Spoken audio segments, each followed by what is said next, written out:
അപ്പോൾ ഇതിൽ പ്രധാനമായിട്ടും നമ്മൾ ഉദ്ദേശിക്കുന്നത് ഇതൊരു വിനോദ എക്സിബിഷനല്ല, ഒരു വിജ്ഞാന എക്സിബിഷനാണ്.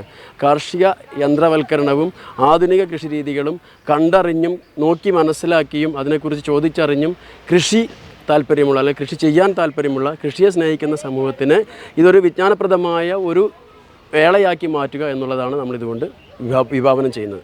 കൃത്യമായിട്ടുള്ള ആധുനിക കൃഷിരീതികളുടെ ഡെമോൺസ്ട്രേഷൻ, അതേപോലെ തന്നെ കാർഷിക യന്ത്രങ്ങളുടെ പ്രദർശനം, സെമിനാറുകൾ. നമ്മളൊരാഴ്ചയിൽ 2 സെമിനാർ വീതം ഇതിൻ്റെ വിവിധ വശങ്ങളെക്കുറിച്ചുണ്ട്. അപ്പോൾ എല്ലാ ആഴ്ചയിലും 2 സെമിനാർ വീതമാണ് ഉദ്ദേശിക്കുന്നത് ഈ ഒരു മാസം. അപ്പോൾ ഏകദേശം 8ഓളം സെമിനാറുകൾ നമ്മൾ ഉദ്ദേശിക്കുന്നുണ്ട്. അങ്ങനെ വിവിധ തലത്തിൽ കൃഷിയും കാർഷിക യന്ത്രങ്ങളും ആധുനിക കൃഷിരീതികളും എല്ലാം പൊതുജനങ്ങൾക്കും കർഷകർക്കും വിദ്യാർത്ഥികൾക്കും യുവതലമുറയ്ക്കും അതിനകത്ത് പ്രത്യേകം താല്പര്യം ജനിപ്പിക്കുന്ന രീതിയിൽ നമ്മൾ വിഭാവനം ചെയ്തിരിക്കുന്ന ഈ കാർഷിക മേളയിലേക്ക്, വയനാടിൻ്റെ മഹാമേളയിലേക്ക്, കാർഷിക മേളയിലേക്ക് കൃഷിയെ സ്നേഹിക്കുന്ന, കൃഷി അറിയുന്ന, കൃഷി അറിയാൻ ആഗ്രഹിക്കുന്ന എല്ലാവരെയും ഹൃദയപൂർവ്വം ക്ഷണിക്കുകയാണ്.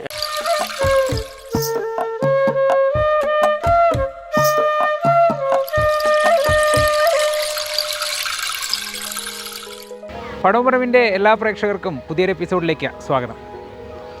ഞാനിപ്പോൾ നിൽക്കുന്നത് നമ്മുടെ അമ്പലവയൽ കാർഷിക ഗവേഷണ കേന്ദ്രത്തിലാണ്. പൂപ്പലി കഴിഞ്ഞതിന് ശേഷം പിന്നെ ഇന്നാണ് ഇങ്ങോട്ട് വരുന്നത്. അപ്പോൾ എന്താണ് ഇങ്ങോട്ട് വന്നത് എന്നുള്ളതാണ് നമ്മുടെ ഇന്നത്തെ എപ്പിസോഡിൻ്റെ പ്രത്യേകത. നമ്മളിന്ന് വന്നത് നമ്മളെ ഒരു കാർഷികോത്സവം ഇവിടെ അമ്പലവയൽ RARSൽ ആരംഭിക്കുകയാണ്.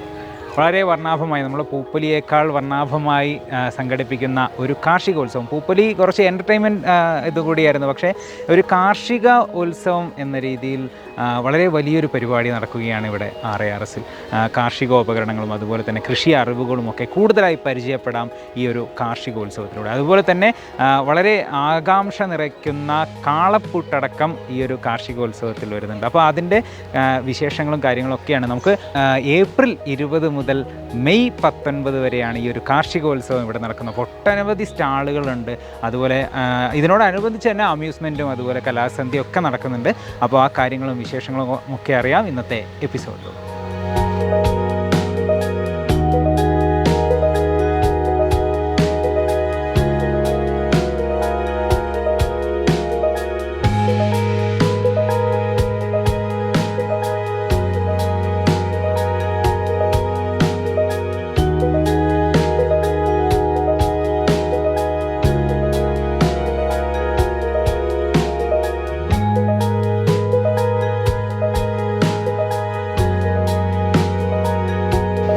നമ്മൾ ഉദ്ദേശിക്കുന്നത് കാർഷിക രീതികൾ, നവീന കാർഷിക രീതികൾ, അതോടൊപ്പം തന്നെ കാർഷിക യന്ത്രങ്ങൾ, ഇതിനെക്കുറിച്ചുള്ളൊരു അവബോധം യുവജനങ്ങളിലും വിദ്യാർത്ഥികളിലും ഇതിനെക്കുറിച്ച് കൂടുതൽ അറിയാത്ത കർഷകരിലും പൊതുസമൂഹത്തിലും കൊണ്ടുവരിക എന്നുള്ള ഉദ്ദേശത്തോടു കൂടിയാണ് ഈ farm fair and agri machinery expo 2026 എന്ന ഈ ഒരു പ്രോഗ്രാം കാർഷിക സർവകലാശാല കീഴിലുള്ള പ്രാദേശിക കാർഷിക ഗവേഷണ കേന്ദ്രം വിഭാവനം ചെയ്തത്. പ്രധാനമായിട്ടും നമ്മൾ ഉദ്ദേശിക്കുന്നത് എന്താണെന്ന് വെച്ച് കഴിഞ്ഞാൽ വയനാടിൻ്റെ ടൂറിസം മാപ്പിൽ വളരെ വ്യക്തമായ ഒരു സ്ഥാനമുള്ള സ്ഥലമാണ് അമ്പലവയൽ. അപ്പോൾ അമ്പലവയലിലെ പൂപ്പലി ഗ്രൗണ്ട് പോലും ആളുകളൊരു ടൂറിസം സ്പോട്ടായിക്കൊണ്ട് വയനാട് സന്ദർശിക്കുന്ന അല്ലെങ്കിൽ അമ്പലവയൽ സന്ദർശിക്കുന്ന ആളുകൾ പൂപ്പലി ഗ്രൗണ്ടിലേക്ക് ടിക്കറ്റ് എടുത്തുകൊണ്ട് 50 രൂപ ടിക്കറ്റ് എടുത്തുകൊണ്ട് കടന്നു വന്ന് ഈ പൂപ്പലി ഗ്രൗണ്ടിൽ നാമമാത്രമായ കാര്യങ്ങൾ മാത്രമേ ഈ സമയത്ത് വേനൽക്കാലത്ത് അവശേഷിക്കുന്നുള്ളൂ. അത് കാണാൻ പോലും 50 രൂപ കൊടുക്കിക്കൊണ്ട് വരാനായിട്ട് ആളുകൾ തയ്യാറാണ്. അപ്പോൾ ഇതിൻ്റെ ചുറ്റളവിൽ തന്നെ അമ്പലവയലിൻ്റെ ചുറ്റളവിൽ ഒരുപാട് ടൂറിസം കേന്ദ്രങ്ങളുണ്ട്. നമുക്ക് കാരാപ്പുഴ ഡാമുണ്ട്, മഞ്ഞപ്പാറയുണ്ട്, ഫാൻറ്റം റോക്കുണ്ട്, എടക്കൽ കേവ്സ് ഉണ്ട്, അതുപോലെ തന്നെ പൊന്മുടിക്കോട്ടയുണ്ട്. അങ്ങനെ ഒരുപാട് ടൂറിസം സാധ്യതയുള്ള ഹെറിറ്റേജ് മ്യൂസിയം ഉണ്ട്. ഇതെല്ലാം തന്നെ കാണാൻ വരുന്നവർ അതിനേക്കാൾ കൂടുതലൊരു പ്രാധാന്യമുള്ളൊരു സ്ഥലമായിട്ടാണ് പൂപ്പലി ഗ്രൗണ്ടിനെയും പ്രാദേശിക കാർഷിക ഗവേഷണ കേന്ദ്രത്തെയും കാണുന്നത്. അപ്പോൾ ധാരാളം സന്ദർശകർ വേനൽക്കാലത്ത് ഇങ്ങോട്ടേക്ക് ഒഴുകിയെത്താറുണ്ട്. അപ്പോൾ പൂപ്പലി എന്ന് പറഞ്ഞൊരു ഈവൻറ്റ് നമ്മളിവിടെ 15 ദിവസം എല്ലാ വർഷവും ജനുവരി 1 മുതൽ 15 വരെ നടത്താറുണ്ട്. നല്ല ജനപങ്കാളിത്തം ഉണ്ടാവാറുണ്ട്. പക്ഷേ പൂപ്പലി നടക്കുന്ന സമയത്ത് അതിൽ പങ്കെടുക്കാൻ കഴിയാത്ത വിദ്യാർത്ഥികൾക്കൊക്കെ പരീക്ഷയും ക്ലാസ്സൊക്കെ ഉള്ള സമയമുണ്ട്. പങ്കെടുക്കാൻ കഴിയാത്ത വിദ്യാർത്ഥികളെയും അവരുടെ രക്ഷിതാക്കളെയും അതോടൊപ്പം തന്നെ വേനൽക്കാല വിനോദത്തിന് വേണ്ടി ഇറങ്ങുന്ന ആളുകളെയും എല്ലാം ഇതിലേക്ക് കൂടുതൽ കാര്യക്ഷമമായി ആകർഷിക്കുക എന്ന ഉദ്ദേശത്തോടു കൂടിയാണ് നമ്മൾ ഈ ഒരു പ്രോഗ്രാം വിഭാവനം ചെയ്തത്. അപ്പോൾ ഇതിൽ പ്രധാനമായിട്ടും നമ്മൾ ഉദ്ദേശിക്കുന്നത് ഇതൊരു വിനോദ എക്സിബിഷനല്ല, ഒരു വിജ്ഞാന എക്സിബിഷനാണ്. കാർഷിക യന്ത്രവൽക്കരണവും ആധുനിക കൃഷിരീതികളും കണ്ടറിഞ്ഞും നോക്കി മനസ്സിലാക്കിയും അതിനെക്കുറിച്ച് ചോദിച്ചറിഞ്ഞും കൃഷി താല്പര്യമുള്ള അല്ലെങ്കിൽ കൃഷി ചെയ്യാൻ താല്പര്യമുള്ള കൃഷിയെ സ്നേഹിക്കുന്ന സമൂഹത്തിന് ഇതൊരു വിജ്ഞാനപ്രദമായ ഒരു വേളയാക്കി മാറ്റുക എന്നുള്ളതാണ് നമ്മളിതുകൊണ്ട് വിഭാവനം ചെയ്യുന്നത്. ടിക്കറ്റ് ചാർജ് എന്ന് പറയുമ്പം ഈ 365 ദിവസവും ഈ ഗ്രൗണ്ട് സന്ദർശകർക്ക് ഓപ്പണാണ്. അപ്പോൾ ഇവിടെ നമ്മൾ അഡൾട്ട്സിന് പ്രായപൂർത്തിയായവർക്ക് 50 രൂപയും കുട്ടികൾക്ക് 30 രൂപയും ടിക്കറ്റ് വെച്ചുകൊണ്ട് ഈ പൂപ്പലി ഗ്രൗണ്ടിലേക്ക് നമുക്ക് പെർമനൻ്റ് ആയിട്ട് ഒരു ടിക്കറ്റ് കൗണ്ടറുണ്ട്. ടിക്കറ്റ് കൊടുക്കുന്നതിനുള്ളൊരു സംവിധാനമുണ്ട്. അപ്പോൾ എല്ലാവരും 365 ദിവസത്തിൽ 15 ദിവസം മാത്രമാണ് ഇവിടെ പൂപ്പലി നടക്കുന്നത്. പൂപ്പലി നടക്കുന്ന 15 ദിവസം നമ്മൾ ടിക്കറ്റ് കുറച്ച് കൂട്ടി വെക്കാറുണ്ട്. 70 രൂപയാണ് വെക്കാറുള്ളത്. അല്ലാത്ത സമയത്ത് 350 ദിവസവും ഇവിടെ സന്ദർശകർ 50 രൂപ ടിക്കറ്റ് എടുത്തുകൊണ്ടാണ് കയറി വരുന്നത്. അപ്പോൾ പൂപ്പലി കഴിഞ്ഞുള്ള ഏതാനും ദിവസങ്ങളിൽ ആ പൂപ്പലിയുടെ ആ ഫ്ലവറൊക്കെ നിൽക്കുമെങ്കിലും വേനൽക്കാല മാസങ്ങളിൽ, പ്രത്യേകിച്ച് ഏപ്രിൽ മെയ് മാസങ്ങളിൽ അത്ര വലിയ പച്ചപ്പോ പൂക്കളൊന്നും ഉണ്ടാവാറില്ല. എന്നിരുന്നാൽ പോലും പൂപ്പലി ഗ്രൗണ്ട് കാണാനായിട്ട് ആളുകൾ വളരെയധികം താല്പര്യം പ്രകടിപ്പിക്കുന്നുണ്ട്. അപ്പോൾ 50 രൂപ ടിക്കറ്റ് സ്ഥിര സംവിധാനമാണ്. ഈ ടിക്കറ്റ് എടുത്ത് കടന്നു വരുന്ന ആളുകൾക്ക് കുറച്ചുകൂടി വിജ്ഞാനപ്രദമായി, അല്ലെങ്കിൽ കുറച്ചുകൂടി ഈ വന്നത് ഒരു വെർത്തായി അല്ലെങ്കിൽ ഒരു മൂല്യമുണ്ടായി എന്ന് തോന്നത്തക്ക രീതിയിലുള്ള കുറച്ച് കാര്യങ്ങൾ ഉൾക്കൊള്ളിച്ചുകൊണ്ട് ഈ വേനൽക്കാലത്ത് ഒരു മാസക്കാലം അതിനേക്കാൾ ഉപരിയായിക്കൊണ്ട് കൃഷിയെ കുറച്ചും കൂടി ശാസ്ത്രീയമായ രീതിയിൽ ജനങ്ങളിലേക്ക് എത്തിക്കുക. ഈ രണ്ട് ഉദ്ദേശമാണ്. ടിക്കറ്റ് ചാർജിൽ നമ്മൾ 1 രൂപ പോലും കൂടുതൽ വെക്കുന്നില്ല. നിലവിലുള്ള പൂപ്പലി ഗ്രൗണ്ടിലേക്ക് 350 ദിവസവും കടക്കാൻ കൊടുക്കുന്ന 50 രൂപ തന്നെയാണ് ടിക്കറ്റ്. കൂടുതലായിട്ടൊന്നുമില്ല. പക്ഷേ ഒരുപാട് സേവനങ്ങൾ പുതുതായിട്ട് നമ്മൾ കൊടുക്കുന്നുണ്ട്. പ്രത്യേകിച്ച് കൃഷി രീതികൾ നമ്മൾ ഡെമോ ചെയ്യുന്നുണ്ട്. കാർഷിക യന്ത്രങ്ങളുടെ ഒരു ബൃഹത്തായ എക്സിബിഷൻ തന്നെ നമ്മളിവിടെ ഒരുക്കിയിട്ടുണ്ട്. അതുകൂടി കണ്ട് കൃഷി പഠിച്ച് കൃഷിയോട് കുറച്ച് താല്പര്യം ജനിപ്പിച്ചുകൊണ്ട് വരുന്ന സന്ദർശകരെ പറഞ്ഞയക്കണം എന്നുള്ളതാണ് നമ്മൾ ഉദ്ദേശിക്കുന്നത്. തീർച്ചയായിട്ടും നമുക്ക് പ്രാദേശിക കാർഷിക ഗവേഷണത്തിന് ഒരു നമുക്കൊരു കേന്ദ്രമുണ്ട്. 365 ദിവസം വർക്ക് ചെയ്യുന്ന കേന്ദ്രമുണ്ട്. അത് പൂപ്പലി സമയത്ത് നമ്മൾ ആ വിപണന കേന്ദ്രം ഇതിനകത്തേക്കാണ് മാറ്റാറുള്ളത്. ഇപ്രാവശ്യം ഈ പറഞ്ഞ ഈ ഒരു എക്സ്പോയിലും നമ്മൾ ആ പ്രദർശന കവാടം കടന്ന ഉടനെ തന്നെ വളരെ വിപുലമായിട്ടുള്ള പ്രാദേശിക കാർഷിക ഗവേഷണത്തിൻ്റെ ഒരു വിപണന കേന്ദ്രം തന്നെ നമ്മൾ ഒരുക്കിയിട്ടുണ്ട്. വിത്ത് മുതൽ നമ്മുടെ ഉൽപ്പന്നങ്ങൾ വരെ നമ്മളിവിടെ ലഭ്യമായ ഇവിടെ വിൽപ്പനയ്ക്ക് തയ്യാറാക്കുന്ന എല്ലാ സംഗതികളും എല്ലാ സാധനങ്ങളും നമ്മൾ വിൽക്കുന്ന ഒരു വിപണന കേന്ദ്രം നമ്മൾ അതിൻ്റെ പുറത്ത് ഒരുക്കിയിട്ടുണ്ട്. വിപുലമായ സംവിധാനം ഒരുക്കിയിട്ടുണ്ട്. അതോടൊപ്പം തന്നെ മറ്റു ഏജൻസികളുടെ കൃഷിയുമായി ബന്ധപ്പെടുന്ന അല്ലെങ്കിൽ കൃഷി വകുപ്പുമായി ബന്ധപ്പെട്ടെടുക്കുന്ന മറ്റു ഏജൻസികളുടെ എല്ലാം തന്നെ വിപണന സ്റ്റാളുകൾക്ക് നമ്മളുടെ സൗകര്യം ഒരുക്കി കൊടുത്തിട്ടുണ്ട്. അപ്പോൾ കൃഷിയുമായി ബന്ധപ്പെട്ട പല സംഗതികളും കാണുവാനും വാങ്ങുവാനുമുള്ള അവസരം നമ്മളിവിടെ ഒരുക്കിയിട്ടുണ്ട്. ഏകദേശം 55-60 സ്റ്റാളുള്ള ഒരു ബ്ലോക്ക് മുഴുവനുമാണ് നമ്മൾ വിപണന കേന്ദ്രങ്ങൾക്ക് ായിട്ട് മാറ്റിവെച്ചിരിക്കുന്നത്. അപ്പോൾ അതിൽ ഒരു 50% സ്റ്റാളുകൾ ഗവൺമെൻറ്റിനും ഗവൺമെൻറ് ഇതര അനുബന്ധ വകുപ്പുകൾക്കുമായിക്കൊണ്ട് നമ്മൾ സൗജന്യമായിട്ട് അവരിൽ നിന്ന് വാടകയൊന്നും മേടിക്കാതെയാണ്. ഇത് നമ്മളൊരു പ്രത്യേക രീതിയിലാണ് നമ്മൾ സംഘടിപ്പിച്ചിരിക്കുന്നത്. ഇത് സംഘടിപ്പിക്കാൻ വേണ്ടി നമ്മൾ കൊട്ടേഷൻ വിളിച്ചത് തന്നെ നമ്മളൊരു ടിക്കറ്റ് കാർഷിക സർവകലാശാലയുടെ ഉത്തരവാദിത്വവും അകത്ത് കയറുന്ന ആളുകൾക്ക് വേണ്ട അടിസ്ഥാന സൗകര്യങ്ങൾ ഒരുക്കുകയും ഈ മേളയുടെ പ്രചാരണം ഏറ്റെടുക്കുകയും ചെയ്യുന്നതിന് വേണ്ടിയിട്ടുള്ള കൊട്ടേഷനാണ് വിളിച്ചത്. അപ്പോൾ ടിക്കറ്റ് തുകയുടെ നിശ്ചിത ശതമാനം കോട്ട് ചെയ്തുകൊണ്ടാണ് നമ്മളിത് ക്ഷണിച്ചത്. എത്ര ശതമാനത്തിൽ ചെയ്യാൻ കഴിയും എന്നുള്ള രീതിയിലാണ് കൊട്ടേഷൻ വിളിച്ചത്. പക്ഷേ നമ്മളിപ്പോൾ ഈ കൊട്ടേഷൻ എടുത്തിരിക്കുന്ന ആൾ ടിക്കറ്റ് തുകയുടെ 0% എടുത്തിരിക്കുന്നത്.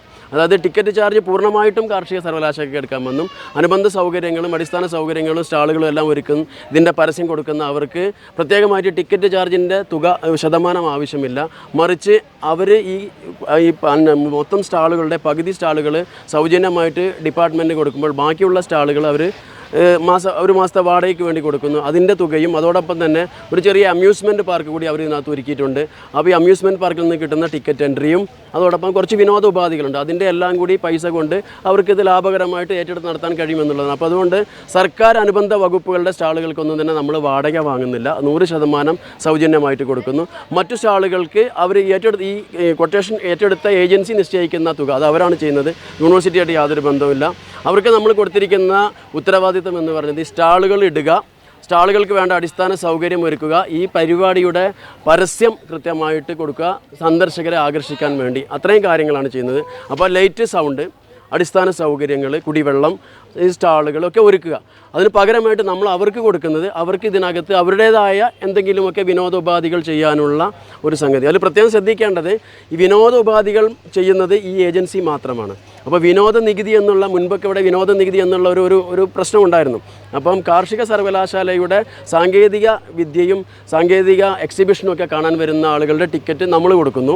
അതിന് നമ്മൾ GST കൊടുത്തുകൊണ്ട് നമ്മൾ കൊടുക്കുന്നു. കൃത്യമായിട്ട് 350 ദിവസവും നമ്മൾ വിൽക്കുന്ന അതേ റേറ്റിൽ 50 രൂപ ടിക്കറ്റ് 18% GST കൊടുത്തുകൊണ്ട് ഞങ്ങൾ കൊടുക്കുന്നു. അകത്ത് വരുന്ന ആളുകളിൽ താല്പര്യമുള്ളവർക്ക് വിനോദ ഉപാധികൾ പ്രയോജനപ്പെടുത്താം. അതിൻ്റെ വിനോദ നികുതി സംഘാടകർ പഞ്ചായത്തിലേക്ക് കൊടുക്കുന്നത്. വ്യക്തമായിട്ട് നമ്മളൊരു കൊട്ടേഷൻ മാനദണ്ഡം വെച്ചുകൊണ്ടാണ് ഈ കൊട്ടേഷൻ ഉറപ്പിച്ച് കൊടുത്തിരിക്കുന്നത്. 365 ദിവസവും സന്ദർശകർ വരുന്ന ഏക്കർ കണക്കിന് പരന്നു കിടക്കുന്ന ഒരു ക്യാമ്പസ്.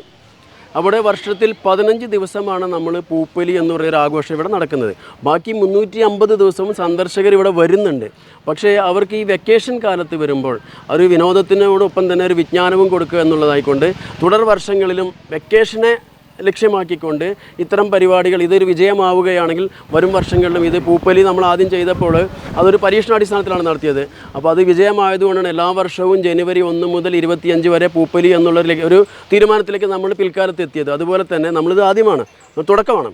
അപ്പോൾ ഈ തുടക്കം നമുക്ക് വളരെ വിജയകരമായിട്ട് പൂർത്തിയാക്കാൻ കഴിഞ്ഞാൽ വരും വർഷങ്ങളിലും വേനൽക്കാലത്ത് ഇതുപോലെ ഒരു മാസം നീണ്ടു നിൽക്കുന്ന, ഒരു മാസം വേണോ ഒന്നിലധികം വേണോ അല്ലെങ്കിൽ കുറച്ച് വേണോ എന്നുള്ളത് ഈ വർഷത്തെ ഈ പരീക്ഷണത്തിൻ്റെ വിജയം അനുസരിച്ചിരിക്കും. വിജയപരാജയങ്ങളാണ് നമ്മൾ അടുത്ത മാനദണ്ഡം നിശ്ചയിക്കുന്നത്. എന്നിരുന്നാൽ കൂടി വരും വർഷങ്ങളിലും തീർച്ചയായിട്ടും ഞങ്ങൾ 100% വിജയിക്കും എന്നുള്ള പ്രതീക്ഷ തന്നെയാണ് മുന്നോട്ട് പോകുന്നത്. കാര്യം അമ്പലവയലിനെ സംബന്ധിച്ച് പ്രാദേശിക കാർഷിക ഗവേഷണത്തെ സംബന്ധിച്ച് സന്ദർശകരുടെ കുറവ് നാളിതുവരെ ഉണ്ടായിട്ടില്ല. അപ്പോൾ വരുന്നവർക്ക് കൂടുതൽ തൃപ്തികരമായിട്ടുള്ള കുറേ കാര്യങ്ങൾ കൂടി ഇതിനകത്ത് നമ്മൾ മനസ്സിലാക്കേണ്ടത്, ഒരു മനുഷ്യന് മാനസികവും ശാരീരികവും സാമ്പത്തികവുമായി നേട്ടം നൽകുന്ന ഒരേ ഒരു സംഗതിയുള്ളൂ, അത് കൃഷിയാണ്.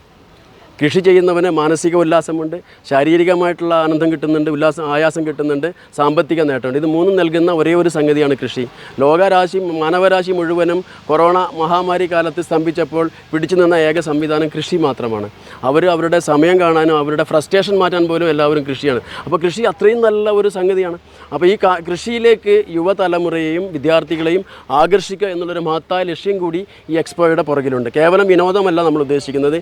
വിനോദം അതിൻ്റെ ഒരു ചെറിയ ശതമാനം ആവശ്യക്കാർക്ക് മാത്രമാണ്. വിജ്ഞാനമാണ് നമ്മൾ ഉദ്ദേശിക്കുന്നത്. ഈ എക്സ്പോ കൊണ്ട് ഒരു മാസം ഇവിടെ വരുന്ന ആളുകൾക്ക് കാർഷിക വിജ്ഞാനം പകരുക എന്നുള്ളതാണ്. അതോടൊപ്പം തന്നെ അവർക്ക് മാനസികവും ശാരീരികവും സാമ്പത്തികവുമായി നേട്ടം വരുന്ന രീതിയിലേക്കുള്ള ഒരു പുതിയ തലത്തിലേക്ക് അവരുടെ ചിന്തകളെയും അവരുടെ പ്രവൃത്തികളെയും എത്തിക്കുക എന്നുള്ളതാണ് നമ്മൾ ഉദ്ദേശിക്കുന്നത്. കൃത്യമായിട്ടുള്ള ആധുനിക കൃഷി രീതികളുടെ ഡെമോൺസ്ട്രേഷൻ, അതേപോലെ തന്നെ കാർഷിക യന്ത്രങ്ങളുടെ പ്രദർശനം, സെമിനാറുകൾ. നമ്മളൊരാഴ്ചയിൽ 2 സെമിനാർ വീതം ഇതിൻ്റെ വിവിധ വശങ്ങളെക്കുറിച്ചുണ്ട്. അപ്പോൾ എല്ലാ ആഴ്ചയിലും 2 സെമിനാർ വീതമാണ് ഉദ്ദേശിക്കുന്നത് ഈ ഒരു മാസം. അപ്പോൾ ഏകദേശം 8ഓളം സെമിനാറുകൾ നമ്മൾ ഉദ്ദേശിക്കുന്നുണ്ട്. അങ്ങനെ വിവിധ തലത്തിൽ കൃഷിയും കാർഷിക യന്ത്രങ്ങളും ആധുനിക കൃഷി രീതികളും എല്ലാം പൊതുജനങ്ങൾക്കും കർഷകർക്കും വിദ്യാർത്ഥികൾക്കും യുവതലമുറയ്ക്കും അതിനകത്ത് പ്രത്യേകം താല്പര്യം ജനിപ്പിക്കുന്ന രീതിയിൽ നമ്മൾ വിഭാവനം ചെയ്തിരിക്കുന്ന ഈ കാർഷിക മേളയിലേക്ക്, വയനാടിൻ്റെ മഹാമേളയിലേക്ക്, കാർഷിക മേളയിലേക്ക് കൃഷിയെ സ്നേഹിക്കുന്ന, കൃഷി അറിയാൻ ആഗ്രഹിക്കുന്ന എല്ലാവരെയും ഹൃദയപൂർവ്വം ക്ഷണിക്കുകയാണ്. എല്ലാവരും ഇത് പങ്കെടുത്ത് ഇതൊരു മഹത്തായ വിജയമാക്കി മാറ്റണം. വരും വർഷങ്ങളിൽ ഇതൊരു സ്ഥിരം സംവിധാനമായി മാറുന്നത് ഈ വർഷത്തെ മേളയുടെ വിജയപരാജയങ്ങൾ അനുസരിച്ചാണ്. അപ്പോൾ അതുകൊണ്ട് എല്ലാവരും വയനാടിനെ സ്നേഹിക്കുന്ന, അമ്പലവയലിനെ സ്നേഹിക്കുന്ന, കൃഷിയെ സ്നേഹിക്കുന്ന എല്ലാവരും ഈ പരിപാടി ഒരു മഹത്തായ വിജയമാക്കി തരണമെന്ന് അഭ്യർത്ഥിക്കുകയാണ്.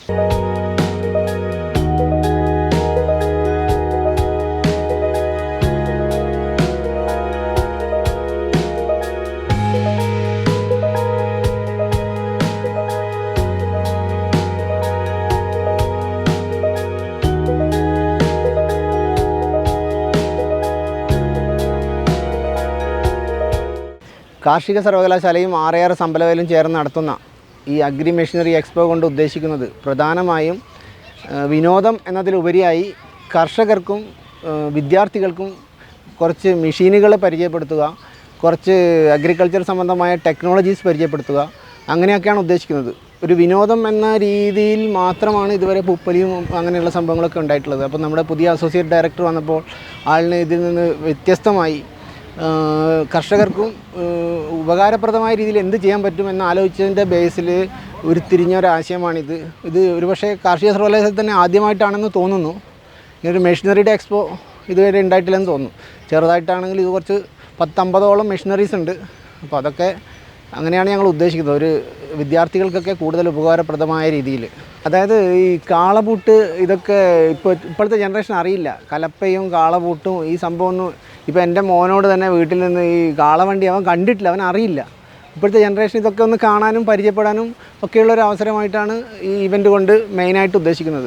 പുരാതനമായിട്ടുള്ള കൃഷി രീതികളും പിന്നെ പുരാതനമായിട്ടുള്ള അങ്ങനത്തെ കുറേ സാധനങ്ങളൊക്കെ മാക്സിമം ഞങ്ങൾ ഇവിടെ ഇതിൽ ഉൾക്കൊള്ളിക്കാൻ ശ്രമിച്ചിട്ടുണ്ട്. അതിപ്പോൾ സ്റ്റാളിൽ പിന്നെ ഒരുപാട് സാധനങ്ങളുണ്ട്. പണ്ട് കാലങ്ങളിൽ ഉപയോഗിച്ചിരുന്ന കൃഷി രീതിയിൽ പണ്ടത്തെ മെഷീനറീസ്, അത് അഡ്വാൻസ്ഡ് ആയിട്ട് പുതിയ മെഷീനറീസ്, പിന്നെ ഫുൾ മെക്കനൈസ്ഡ് ആയിട്ടുള്ള അങ്ങനെ നെല്ല് എല്ലാ കാര്യങ്ങളും ചെയ്യുന്ന ഒരു മെഷീനുണ്ട്. അത് പിന്നെ അങ്ങനെ ഓരോ സ്റ്റെപ്പ് ബൈ സ്റ്റെപ്പായിട്ടൊക്കെ ഞങ്ങൾ ഡിസ്പ്ലേ ഇട്ടിട്ടുണ്ട്. അത് കുട്ടികൾക്കൊക്കെ മനസ്സിലാക്കാൻ വേണ്ടിയിട്ട്. പല മെഷീൻസും ഈ വയനാട്ടിലുള്ള കർഷകരൊന്നും അറിയില്ല. അപ്പോൾ അതൊക്കെ ഒന്ന് പരിചയപ്പെടുത്താനൊക്കെ ആയിട്ടാണ്. വാങ്ങാനുള്ള സൗകര്യമുണ്ട്. നമ്മളത് ഡെമോൺസ്ട്രേറ്റ് ചെയ്ത് കൊടുക്കും. ആവശ്യമുള്ളവർക്ക് ഡ്രോൺസൊക്കെ ഉണ്ട്. ഡ്രോൺസൊക്കെ ഉപയോഗിച്ച് ഇപ്പോൾ എല്ലാം മരുന്നടിയൊക്കെ ഡ്രോൺസൊക്കെ ഉപയോഗിച്ചാണ് ചെയ്യുന്നത്.